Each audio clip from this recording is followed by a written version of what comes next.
കോഴിക്കോട് പാലക്കാട് ദേശീയപാതയിൽ കാൽനടയാത്രക്കാർക്ക് റോഡ് മറികടക്കാനുള്ള സീബ്ര വരകൾ മാഞ്ഞുപോയത് പൂർവ്വസ്ഥിതിയിലാക്കണമെന്ന ആവശ്യം. ഇതു സംബന്ധിച്ച് തിരൂർക്കാടിലെ കുടുംബശ്രീ പ്രവർത്തകർ ദേശീയപാത അതോറിറ്റിക്ക് പരാതി നൽകി.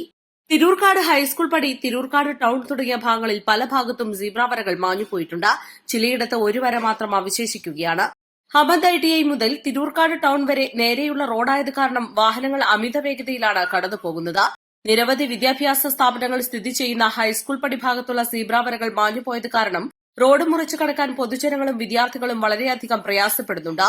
ഈ ഭാഗത്തെ മാഞ്ഞുപോയ സീബ്ര ലൈനുകൾ ഉടൻ പുനഃസ്ഥാപിക്കണമെന്നും വാഹനങ്ങളുടെ അമിത വേഗത തടയാൻ റംബിൾ സ്ട്രിപ്പ് കൂടി സ്ഥാപിച്ച് റോഡ് മുറിച്ചു കടക്കുന്ന വിദ്യാർത്ഥികൾക്കും പൊതുജനങ്ങൾക്കും സംരക്ഷണമൊരുക്കണമെന്നും തിരൂർക്കാട് കാഫില അയൽക്കൂട്ടം ഭാരവാഹികൾ ആവശ്യപ്പെട്ടു. തിരൂർക്കാട് സ്കൂൾ പടി ഭാഗങ്ങളിലുള്ള സീബ്ര ലൈനിന്റെ പുനഃസ്ഥാപനവുമായി ബന്ധപ്പെട്ട്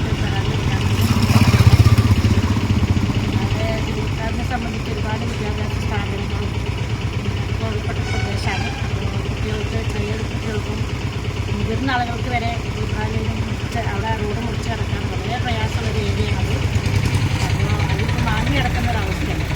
ഇപ്പോൾ ട്യൂഷനും കാര്യങ്ങളൊക്കെ തുടങ്ങുന്ന സ്ഥിതിക്ക് എത്രയും പെട്ടെന്ന് അത് സീബ്രലൈൻ സ്ഥാപിക്കണമെന്ന് നാഷണൽ അതോറിറ്റിയുടെ മുന്നിൽ ബോധിപ്പിക്കാൻ ഒരു പരാതി കൊടുക്കാൻ വേണ്ടിയിട്ടാണ് കരിങ്ങാപാട് കാഫില അയൽക്കൂട്ടത്തിൻ്റെ പേരിൽ ഒരു പരാതി കൊടുക്കാനായിട്ടാണ് നമ്മൾ പെരിന്തൽമണ്ണ സിവിൽ സ്റ്റേഷനിൽ എത്തിയിട്ടുള്ളത്. പ്രസിഡന്റ് റുക്സാന, CDS അംഗം ആയിഷ ബി, അംഗങ്ങളായ നസീമ മദാരി, ഫാത്തിമക്കുട്ടി എന്നിവരുടെ നേതൃത്വത്തിൽ ദേശീയപാത അതോറിറ്റി ഓഫീസിലെത്തി എക്സിക്യൂട്ടീവ് എഞ്ചിനീയർക്കാണ് പരാതി നൽകിയിട്ടുള്ളത്. East live, Perinthalmanna.